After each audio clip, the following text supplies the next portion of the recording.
The Prime Minister says he will not resign. James Murphy said this bluntly when NBC News asked him whether he would resign or not. This follows various forums staged by major universities in the country, as well as individuals on social media calling on him to resign due to the current state of affairs. Rose Amos reports. Upon his arrival from New Zealand at the Apex terminal this morning, James Murphy said he did not receive a pointer on stepping down at this moment. However, he said there is a process to it.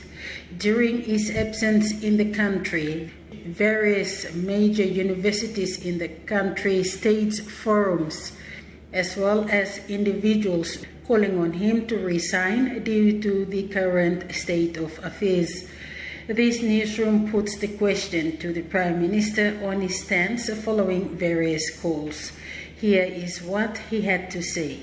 As I said, I have not received a pointer on stepping down, and there's a process to, it's not easy to ascend to leadership, and it's not an easy place to descend from leadership. The process of leadership ascension is a parliamentary process. The process of leadership descension is a parliamentary process. Calls can be made, but Parliament decides on who's the leader of the day. And I am here by the fact that the party I lead received the Section 63 invitation to form government after the 2022 general elections. We are a robust democracy. The process of democracy is that calls can be made. We listen to the rationales and reasons behind the call.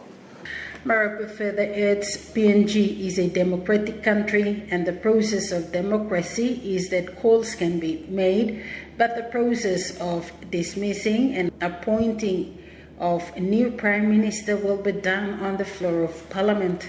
Today I speak not once but 7 times. 7 times an attempt to move a motion of no confidence was sequenced through the process. The opposition failed about 5 or 6 times in filling up forms that were incorrect. That was a deliberate design of being incorrect in the way they filled the form.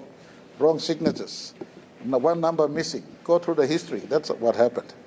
But when it came to the actual moment when the process of VONC was processed, just a few months ago, a mandate was affirmed, I had 75, and the opposition named alternate had 32. That's how democracy works. You contest on the floor of Parliament, it doesn't happen. Of course, you have your right of advocacy, but the better moment to exercise your right is when election time comes around. And when you exercise that right correctly, government do change, and government can be formed at the back of a Section 63 invitation. Meantime, the recent ban on Facebook have triggered major universities, which includes UPNG, University of Technology, and UOG, to stage forums, as well as concerned individuals who took to the social media to express their views on how the government is managing the country's affairs. However, the Prime Minister says there is no quick fix to all the issues, hence his government is doing its best. Rose Amos, NBC National News, Port Moresby.